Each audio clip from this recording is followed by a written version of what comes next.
तो क्या Elon Musk बनेंगे दुनिया के पहले ट्रिलियनर? देखो, सुनने में तो बड़ा अच्छा लगता है कि कोई इंसान ट्रिलियनर है, खरबपति है, लेकिन उससे पहले मैं बता दूं कि एक ट्रिलियन या एक खरब कितना होता है। और वो होता है इंडियन करेंसी में अगर आप उसको कन्वर्ट करोगे तो लगभग 79 लाख करोड़, जो कि एक बहुत ही बड़ी रकम होती है। लेकिन इन सबसे पहले अगर आप लोग इलॉन मस्क को ही नहीं जानते तो मैं बता दूं कि फिर आपको ये वीडियो देखने का कोई मतलब ही नहीं बनता, क्योंकि इलॉन मस्क इस टाइम पे अगर बिलियनर्स की बात होती है तो उसमें नंबर 1 पे आते हैं। और आज की डेट में वो इस दुनिया के सबसे अमीर इंसान भी हैं, क्योंकि उनकी नेटवर्थ है लगभग $250 बिलियन, यानी कि अगर इंडियन करेंसी में बात करें तो वो हो जाते हैं 20 लाख करोड़ रुपए। 2003 में इलॉन मस्क ने टेस्ला कंपनी स्टार्ट करी थी, जो कि एक इलेक्ट्रिक व्हील मैन्युफैक्चरिंग कंपनी है, जिसकी आज की डेट में मार्केट वैल्यू है $811 बिलियन की, यानी कि अगर इंडियन करेंसी में बात करें तो वो हो जाते हैं 64,78,000 करोड़ रुपए। और क्योंकि इलॉन मस्क इसका 17% ओन करते हैं, उन्होंने अपनी नेटवर्थ में से 11 लाख करोड़ तो सिर्फ टेस्ला के शेयर से ही कमाए हैं। अब अगर आप लोग इलॉन मस्क के बारे में थोड़ा बहुत जानते होंगे तो आपको पता होगा कि टेस्ला के साथ साथ वो स्पेसएक्स नाम की भी एक कंपनी ओन करते हैं, जो कि एक स्पेसक्राफ्ट डिजाइनिंग, मैन्युफैक्चरिंग और लॉन्चिंग कंपनी है, जिसकी आज की डेट में मार्केट वैल्यू है लगभग $125 बिलियन, यानी कि 9,87,500 करोड़ रुपए। और इलॉन मस्क इस कंपनी की 51% इक्विटी ओन करते हैं। अब आप लोगों को शायद लग रहा होगा कि इलॉन मस्क की नेटवर्थ है $251 बिलियन की, और उन्हें जाना है $1000 बिलियन यानी कि 1 ट्रिलियन के मार्क पे, तो उन्हें अपनी नेटवर्थ लगभग 4 गुना करनी पड़ेगी, जो कि इन दो कंपनी के बेसिस पे शायद मुश्किल हो। तो चलो अब मैं आप लोगों को कुछ सॉलिड फैक्ट्स बताता हूँ।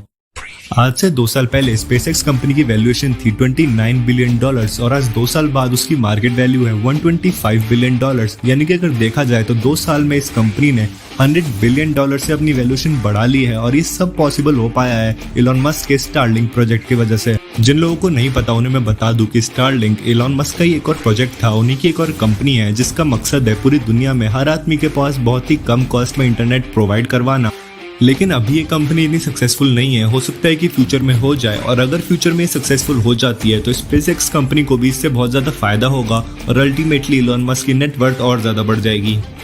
सिर्फ यही नहीं, अगर हम स्पेसएक्स को देखें तो स्पेसएक्स का मिशन था मार्स को कॉलोनाइज करवाना और स्पेस फ्लाइट्स को हर आदमी के पास ठीक ठाक प्राइस में एक्सेसिबल करवाना। और अगर ये दोनों चीजें इलॉन मस्क सक्सेसफुली कर लेते हैं तो उनकी नेटवर्थ तो बढ़ेगी ही, स्पेसएक्स कंपनी शायद इस दुनिया की सबसे टॉप कंपनीज में आने लग जाए। लेकिन जब आप लोग बात कर रहे हो इलॉन मस्क जैसे आदमी की, तो सिर्फ इलेक्ट्रिक कार्स और स्पेस फ्लाइट्स की बात करना बहुत बोरिंग हो जाता है। और बोरिंग से ही मुझे याद आया द बोरिंग कंपनी, जो कि इलॉन मस्क की ही एक और कंपनी है। इस कंपनी का मिशन है अमेरिका में अंडरग्राउंड टनल सिस्टम बनवाना, जिसमें इनके इलेक्ट्रिक व्हीकल्स आराम से आकर एक जगह से दूसरी जगह बहुत जल्दी जा सकते थे और बहुत ज्यादा टाइम बचा सकते थे। लेकिन क्योंकि अभी ये एक अंडर डेवलपमेंट प्रोजेक्ट है, अभी पूरा नहीं हुआ है, ये कंपनी अभी इतनी ज्यादा सक्सेसफुल नहीं बनी है। लेकिन एक कमाल की बात यह है कि इलॉन मस्क इस कंपनी का 90% ओन करते हैं और 6% स्पेसएक्स ओन करती है, यानी कि अगर इस कंपनी को आगे जाके बहुत ज्यादा सक्सेस मिल जाती है तो दोनों स्पेसएक्स और इलॉन मस्क को बहुत ज्यादा फायदा होगा। लेकिन इन सब के अलावा एक खरब अभी भी बहुत बड़ा मार्क होता है, और आज तक कोई ट्रिलियनर बना भी नहीं है। पर इलॉन मस्क के पास सिर्फ टेस्ला, स्पेसएक्स या बोरिंग कंपनी नहीं है, उनके पास 3 और कंपनियां हैं जिनसे उनकी नेटवर्थ बहुत ज्यादा बढ़ जाएगी। सोलर सिटी, जिसको 2016 में टेस्ला ने खरीद लिया था और उसका नाम बदल के टेस्ला सोलर कर दिया गया, ये इलॉन मस्क की एक और कंपनी है जो कि सोलर पैनल्स और उनसे रिलेटेड चीजें बनाती है। और ऐसी ही उनकी एक और कंपनी है न्यूरालिंक, जिसके वो को फाउंडर हैं, जो कि ह्यूमन ब्रेन और कंप्यूटर इंटरफेस कंपनी है, जो कि एग्जैक्टली क्या करते हैं और उनके कितने प्रॉफिट्स हैं ये अभी तक डिस्क्लोज नहीं हुआ है। लेकिन क्योंकि इलॉन मस्क इससे जुड़े हैं, इसमें जरूर कुछ साइफाई मूवीज जैसा होगा।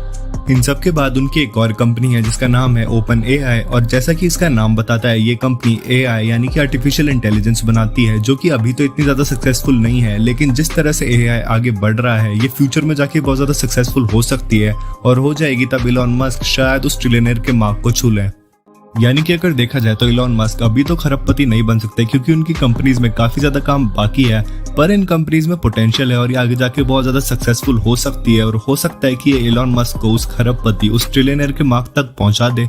और आप लोगों की इस बारे में क्या राय है ये मुझे नीचे कमेंट करके जरूर बताना, और मैं आप लोगों से दोबारा मिलूंगा इसी फैक्ट वैली चैनल के किसी नए ताजा वीडियो में। तब तक के लिए गुड बाय।